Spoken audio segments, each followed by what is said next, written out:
V8 Passion, le seul magazine québécois sur les autos américaines classiques et modifiées, est fier de vous présenter Passion Auto Rétro.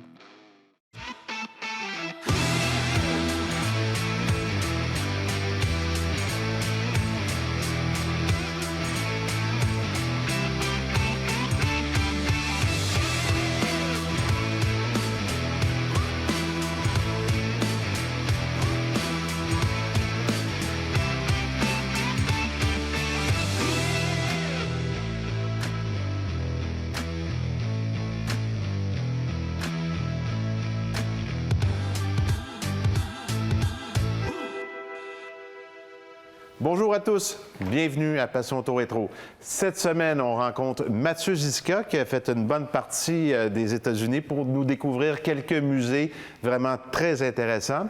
Et également, on vous parle d'un nouveau partenaire, Hypertech. Cette année, à Passion Auto Rétro, Mathieu Giska s'est déplacé du côté des États-Unis pour nous présenter des musées. Il y a des déceptions et des bons coups également, Mathieu. Oui, alors, je suis allé à Las Vegas visiter un musée, là, le Hollywood Museum. Alors, je m'attendais de voir des véhicules qui ont paru dans des films. Là. En tout cas, je pensais que c'était quelque chose sans être extraordinaire, quelque chose qui en valait la peine. Tu avais des attentes assez élevées. J'avais des attentes, puis ça m'a déçu parce qu'il y a beaucoup de reproductions. Alors, il y a très peu de véhicules qui ont vraiment servi dans des films. C'est surtout des reproductions qui sont quand même assez fidèles. Mais je pense que ça vaut pas le coup de faire cette visite-là. Pour un puriste comme toi qui adore la voiture de collection puis qui connaît bien ça, c'était pas ça que tu attendais. Exactement. Après ça, je suis retourné au musée Peterson. Évidemment, ils font une rotation régulière. Comme j'ai été allé il y a 3 ans, bien, je suis retourné faire un tour. Dans ce musée-là, il y a une voûte. J'ai visité la voûte. Cependant, c'est interdit de prendre des photos dans la voûte. Puis, c'est tellement cordé, serré aussi que ça serait difficile de prendre des bonnes photos. Bien, par contre, il y a des véhicules très intéressants dans la voûte. Qu'est-ce qu'on y voit, même si on n'a pas de photos? Qu'est-ce qu'on retrouve dans la voûte en général? Il y a des véhicules qui ont appartenu à des vedettes de cinéma. Après ça, il y a un Chrysler Impérial Parade de 1953. Ça, c'est un véhicule avec 2 pare-brises. Chrysler en avait fait 3 de ces véhicules-là. Un pour la ville de New York, il y avait un autre à Détroit et un autre à Los Angeles. Puis, on va présenter des véhicules aussi que j'avais vus au musée Nettercott qu'on n'avait pas eu le temps de présenter lors de la dernière émission. Parfait. Donc, l'année dernière, on a manqué un peu de temps. Effectivement, on va en profiter cette année. Alors là, on commence avec un véhicule. C'est un 1925, un Cunningham série V6 Sport Touring. Ça, cette compagnie-là, ça a opéré de 1896 à 1931. C'était la James Cunningham Son and Company. Pas facile à dire. Pas facile à dire. C'était équipé d'un 8 cylindres en ligne de 441 pouces cubes et de 100 chevaux. Ça valait 5 800 $ à l'époque. Il l'appelait V6, mais c'était un 8 en ligne. Oui, c'est la série V6 parce qu'il y a eu des séries V4 et V8. Ah, OK. C'était le nom de la... son modèle. Ça n'avait pas rapport avec le moteur. Ensuite, on peut voir un Stutz DV32, 5 passagers, sedan. La Stutz Motor Company, c'était une compagnie d'Indiana qui a fonctionné de 1911 à 1935. Le modèle qu'on voit ici, ça a été carrossé par Le Baron à Détroit. Comme on disait, il y a plusieurs compagnies qui faisaient faire leur carrosserie par d'autres compagnies. Il y avait, entre autres, chez GM, il y avait Fleetwood qui faisait. Il y avait aussi Fisher. Okay. Alors, ce véhicule-là, c'est un 8 en ligne de 322 pouces cubes et de 156 chevaux, double cam, 32 valves. Oh boy, la technologie était là. Il y en a eu 1500 de produits de 31 à 34 de ce modèle-là. Ça valait 4 095 $ À l'époque. À l'époque. Stutz, c'était des véhicules assez luxueux. Mais le nom est réapparu en 1969 grâce à Virgil Exner, l'ancien dessinateur de Chrysler. Qui a fait sa réputation sur, justement, les tendances design, qui était le dominant. Exactement. Alors, c'était le Stutz Blackhawk. C'est un modèle un peu style Excalibur. Puis là, les vedettes s'arrachaient la primeur, là, à savoir qui achèterait le premier entre Elvis et Frank Sinatra. Et c'est Elvis qui a eu l'honneur d'avoir le premier produit. Frank Sinatra en a eu, Dean Martin, Paul McCartney, Elton John, Jerry Lewis, Al Pacino. En fin de compte, les gens qui avaient de l'argent puis les grosses vedettes, là, il achetait un Stutz. L'image de marque collait aux vedettes. C'est ça. Si tu étais une vedette connue, tu t'achetais ça. On voit facilement là, que c'est un auto qui date des années 70. Mathieu, on continue avec un Cadillac V16 cette fois. Oui, un 1930 Cadillac modèle 452A, dual Cole Phaeton. Un dual Cole Phaeton, c'est ceux qui étaient équipés de 2 pare-brise là, pour les passagers dans l'arrière et dans l'avant. C'était fait par Cadillac Motor, naturellement, mais cette carrosserie-là était faite par Fisher. C'est un V16 de 452 pouces cubes, de 175 chevaux. Ça valait 6 500 à l'époque. Et puis le V16, dans le marché de la voiture antique, vaut très cher. Et à l'époque, Cadillac faisait du V8, V12, V16. Oui. C'est bien ça? Ensuite, on a un Chalmers modèle 18 Six Touring. La compagnie Chalmers a fonctionné de 1911 à 1922 pour devenir Maxwell OK. et pour être absorbé par Chrysler par après. Par la fin. Alors, c'était fait par la Chalmers Motor Company à Détroit. Ce véhicule-là, c'est un 6 en ligne de 446 pouces cubes, 54 chevaux. Ça valait 2 400 à l'époque. La particularité de ce véhicule-là, il y a un démarreur à air comprimé. Ah? Puis, il y avait un générateur pour les phares en avant, mais par contre, les feux arrière fonctionnaient électriques et à l'huile. Un mélange des deux hybrides, des feux arrière hybrides. Oui, oui. Ensuite de ça, on a un Cord 1930 modèle L29. La compagnie Cord a existé de 1929 à 41. Est-ce que tu pourrais nous situer Cord dans le segment de luxe? Cord, c'est pas mal Cord, là. c'était ça devait être le bébé Duesenberg, autrement dit. Cord, ça appartenait à c'était Auburn Cord et Duesenberg. La Cord devait être un genre de mini Duesenberg, malgré que ça n'a aucunement un format mini. C'était fait par la Auburn Automobile Company à Auburn, en Indiana. Cette carrosserie-là était faite par Walter Murphy de Pasadena, en Californie. C'est un moteur Lycoming 8 en ligne de 298 pouces cubes et 125 chevaux. Ça valait 5 000 à l'époque. La compagnie, juste pour spécifier, est au-dessus de Lincoln et Cadillac au niveau de l'image de la marque. Oui, on est au top. Là. On est au top. Oui. Puis c'est la première auto américaine à traction. Oui, c'est vrai. Ce modèle-là, il y en a eu 3 de produits seulement. Puis celui-là a appartenu à l'actrice Dolores Del Rio, une actrice très connue dans les années 30. Après la pause, Mathieu, on parle de Duesenberg, une autre très belle compagnie. Parfait.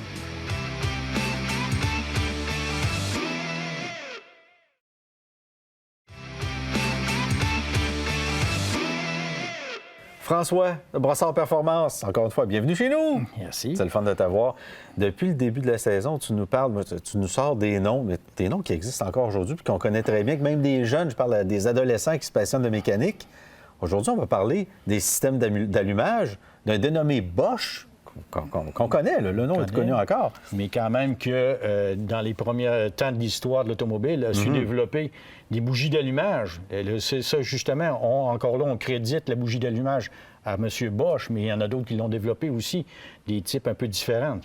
Mais quand même, qui se rapprochaient de ça en 1885. Qui avaient tous le même objectif. C'est ça. Faire allumer le mélange air-essence et injecter dans le moteur pour justement avoir une bonne combustion. Parce qu'en 1886, il fondait sa propre entreprise, à l'âge de 25 ans, de mécanique puis de précision, en développant des produits pour la marque Deutz en fabriquant de moteurs. Mais c'est en 1901, Bosch met au point le premier système d'allumage par magnéto, haute tension, remplaçant ainsi les systèmes d'allumage utilisés jusqu'alors. Fait que déjà, ça existait, les moteurs partaient, ils roulaient, mais il y avait de l'amélioration à apporter. Qu'est-ce que Bosch a apporté sur le marché? Aussi, en 1885, le Français Étienne Lenoir, qu'on parlait d'une autre chronique, exact, qui a inventé une autre bougie. C'est très proche de celle qu'on utilise aujourd'hui. Et en 1909, Charles Kettering fonde la Dayton Engineering Laboratory Company. Parmi les inventions, il décide de développer un système d'allumage pour moteur à explosion par batterie bobine, appelé Delco, en hommage à sa société. Et en 1916, il vend sa compagnie à General Motors. Delco, un nom connu. Ça m'amène aussi à te parler de démarreur de démarrage, parce que c'est quand même très important pour un véhicule. Ben oui, les premiers démarreurs, encore là, plusieurs types ont été développés. Sûrement. On parle justement des moteurs étaient souvent à manivelle en avant qu'on connaissait. Pas toujours évident pour les poignets et les bras, mettons. Tout à fait. Plusieurs compagnies utilisaient différents lancements de moteurs à air comprimé, mais d'autres à manivelle à ressort.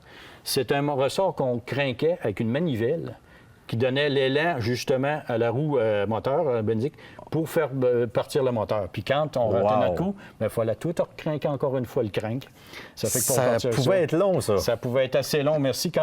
Surtout que le moteur n'était pas nécessairement au point, bien là, il y avait des difficultés à partir, à des différentes températures.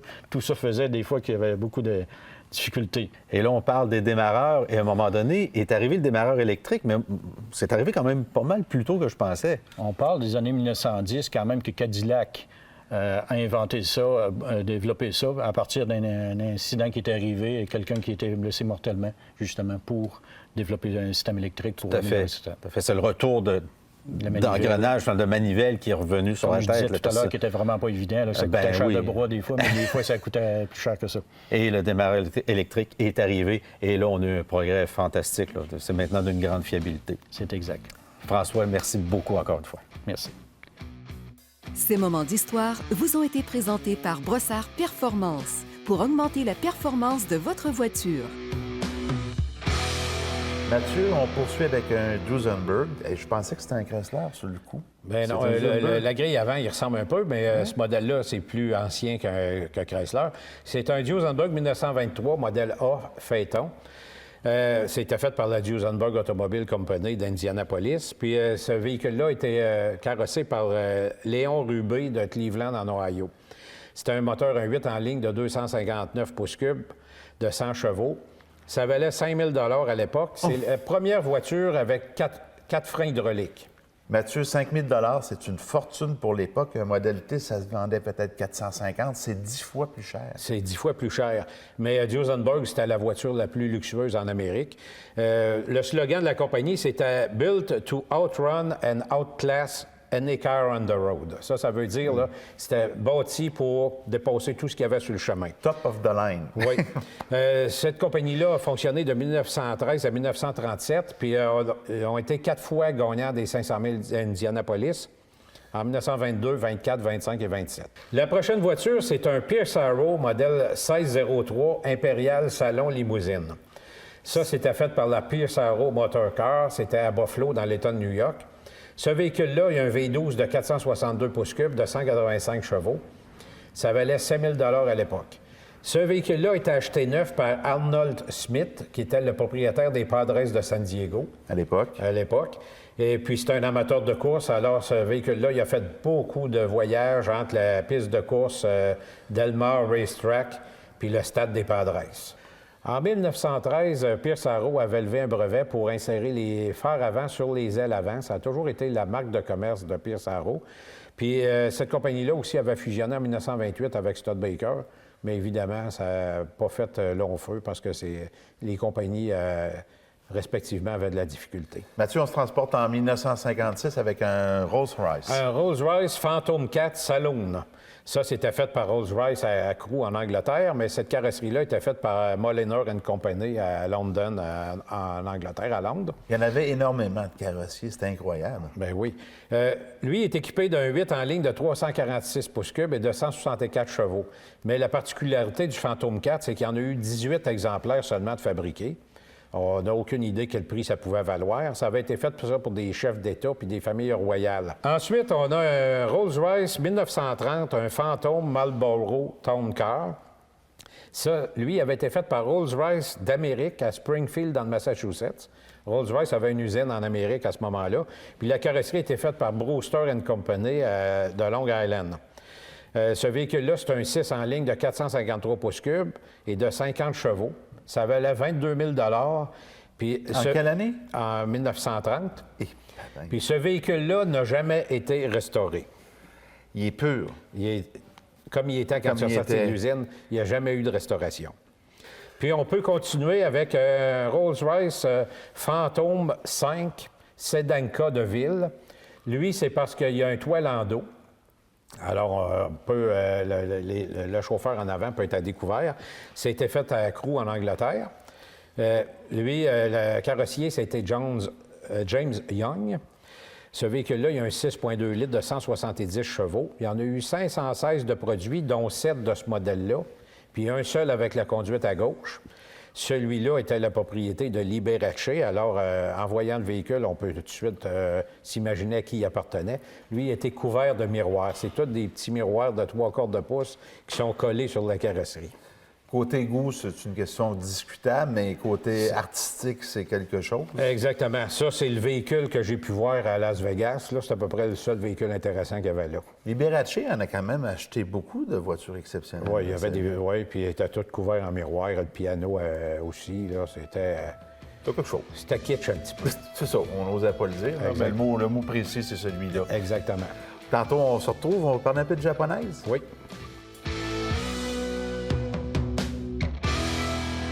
On a la chance cette année dans la série Passion Auto Rétro d'avoir un nouveau partenaire dans le domaine des huiles, pas n'importe quel, avec 25 ans d'expérience. Marc d'Hypertech, comment ça va? Salut Eric, ça va bien toi? Ça va super bien. Good.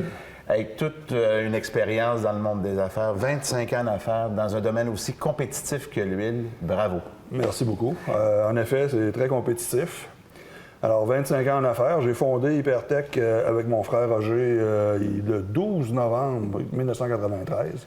Alors, ça fait à peu près 25 ans fête, au moment où on se parle. Hypertech a toujours opéré dans la ville de Québec depuis ses débuts. Exactement. L'usine est située coin Charest, Robert Bourassa, depuis le tout début. Là, vous avez agrandi, j'imagine. Ouais, on a agrandi trois fois à date pour arriver au local où on est aujourd'hui. Parle-moi un peu des produits. Il y a beaucoup de recherche et de développement dans tes produits. Tu n'arrêtes pas d'en faire. Vous travaillez sur 3 secteurs différents rapidement. Là, vous avez le secteur industriel, c'est bien ça? Le secteur industriel, automobile et sport récréatif motorisé. Fait que dans l'industriel, rapidement, les grosses compagnies, tu me disais tantôt que même la Côte-Côtière faisait affaire avec vous. Oui, alors ça peut aller au niveau des navires, en passant par le camionnage, les scieries, les alumineries. Dans tout. Etc. Parle-moi un petit peu rapidement aussi des huiles au niveau des moteurs VTT. Tu travailles aussi dans le 2 temps, 4 temps pour ces véhicules récréatifs-là aussi. On est très fort, tout ce qui est véhicules récréatifs motorisés, alors motoneige, VTT, moto. On a une gamme spécifique pour les Harley-Davidson ou les V-Twin, excuse mon expression, et on a un très, très bon succès dans le domaine du récréatif. Fait que tu travailles avec des marques spécialisées, puis aussi tu as mis au point, on va en parler au cours de la série, des produits plus spécifiques qui vraiment se rapprochent du domaine muscle car, classique, hot rod et tout ça, des huiles adaptées pour ces gens-là. Exact. Ça, c'est tout nouveau de cet été.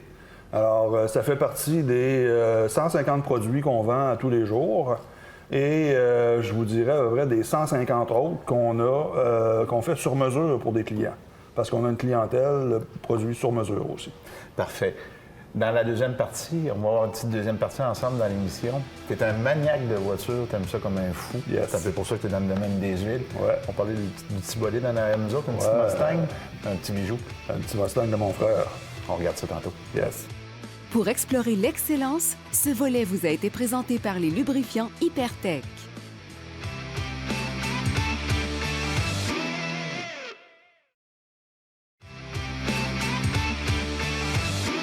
Mario, cette semaine dans notre série, on va parler un peu de la période de Duplessis, parce qu'il y avait des plaques particulières à cette époque-là. De 1951 à 1953, les plaques commençant par la lettre B, encore là, semble-t-il, les propriétaires de ces plaques-là avaient comme un passe-droit. OK, ils se faisaient jamais arrêter, les autres. Ça allait mieux que les autres, disons. Okay. Ça allait plus vite.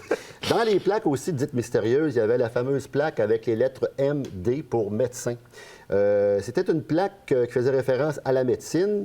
Elle était faite en maçonnette et apposée à l'avant du véhicule.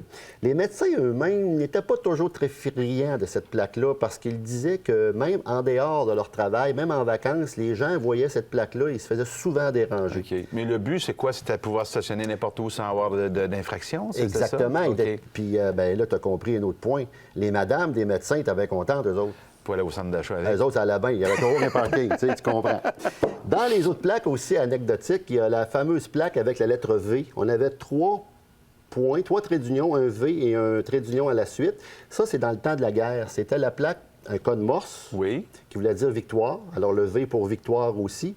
Et certaines municipalités également avaient peint ce signe-là sur la chaussée à certains arrêts obligatoires. Alors, Pour justement parler de chaussées, on va faire un petit survol de la nature des chaussées des routes canadiennes en 1950. Au Québec, en 1950, on avait 33 de chemins en terre, 51 étaient en gravier et 16 en asphalte. Seulement que on est en 1950. 1950, on avait un réseau routier à l'époque de 66 000 km. En 1950, le Québec dominait le Canada en pourcentage de réseau routier asphalté. Mais on était nombreux aussi par rapport aux autres provinces. Là, Oui, on devançait même l'Ontario de 2 mais par contre, eux avaient un réseau routier de 118 000 km. Beaucoup plus grave. Oui. Alors, la semaine prochaine, Éric, je te parle de la fameuse devise du Québec. Je me souviens. Qu'est-ce que ça veut dire? Personne ne sait. On va le savoir la semaine prochaine. On va s'en rappeler. Merci, Mario. Merci. La voiture de la semaine vous est présentée par Le Parmesan. Mathieu, les voitures japonaises dans les musées, il y a 25-30 ans, on n'en voyait presque pas, c'était l'exception. Aujourd'hui, ils commencent à apparaître dans les musées et ils commencent à prendre de la valeur pour certains modèles, bien sûr, pas une Corolla, là, mais certains modèles japonais commencent à prendre de la valeur. Oui, ici, on a un Toyota 2000 GT 1967. Ça, c'est un véhicule qui a été fait en partenariat avec Yamaha. C'est un moteur 1.6 en ligne de 2 litres et de 150 chevaux. Il y a eu seulement 351 voitures comme celle-là de produites, dont 2 qui ont été modifiées en décapotable pour le film de James Bond. On ne vit que 2 fois. Ce véhicule-là, aujourd'hui, là, ça vaut au bas mot 500 000 $. J'en ai même vu une dernièrement à vendre aux États-Unis. Là. La personne l'avait acheté neuf, puis il en demande 650 000 $. 650 000 $. Exactement. Oh boy. Ensuite, on a une autre compagnie japonaise, un Mazda Cosmo Sport 110S 1969. Mazda avait acquis de Wankel les droits sur le moteur rotatif en 1961. Alors, ce véhicule-là a été présenté au Tokyo Motor Show en 1964. Alors, le moteur qui équipait la Mazda Cosmo, c'est un 2-rotors de 982 cc de 111 chevaux. On en a fait 1519, puis un exemplaire en bonne condition vaut aujourd'hui près de 50 000 $. Et bon, qui aurait pu penser ça il y a 30 ans? Oui. C'est incroyable. Mathieu, on a parlé un peu de japonaise. On va revenir en Amérique, mais en faisant un petit détour vers l'Italie. On présente une Corvette italienne? Italienne, exactement. Alors, c'est la Chevrolet Corvette Italia, 1959. Ce véhicule-là a été fabriqué par la compagnie Scagliati en Italie avec le concours de Carroll Shelby. L'idée derrière tout ça, c'était pour les gens qui préfèrent le design italien, mais la fiabilité de la mécanique américaine. Okay. Alors, il y a eu 3 véhicules qui ont été produits comme ça, mais évidemment, à cause des coûts, GM s'est retiré du projet. Là, c'est un projet probablement expérimental. Exactement. En parlant d'expérimental, on peut passer ensuite au Dodge Storm Z250 1953. C'est un véhicule qui a été dessiné par Bertone.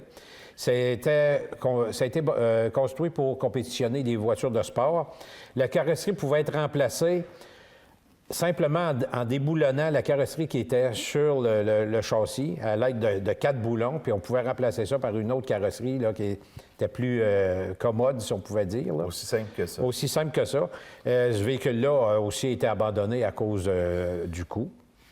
Ensuite, on peut terminer en présentant 2 voitures qu'on a vues dans des films, dont la Ford Thunderbird 1966 du film Thelma et Louise. Ce véhicule-là, qu'on peut voir au musée, il a été utilisé pour les prises de vue de près, là, puis les détails de la voiture. Puis le dernier que je peux vous présenter, c'est le fameux Plymouth 1958 Christine. Ça, c'est un des 2 véhicules qui restent en état de rouler. Sur les 24 qui ont été utilisés pour faire le film. Ça a pris 24 voitures pour faire le film. Pour faire le film, exactement. Par contre, il faut souligner que toutes les Plymouth Fury en 1958 étaient blanches. Alors, les rouges, là, ça a été fait, ont été peinturés rouges exprès pour le film. Mathieu, superbe, belle émission sur les musées. L'année prochaine, est-ce que je pourrais te suivre? Bien, l'année prochaine, j'aurai des suggestions pour toi, Éric. Écoute, on se reparle. Puis merci beaucoup. Hein? Parfait. Super intéressant. Ça m'a fait plaisir. Merci, Mathieu.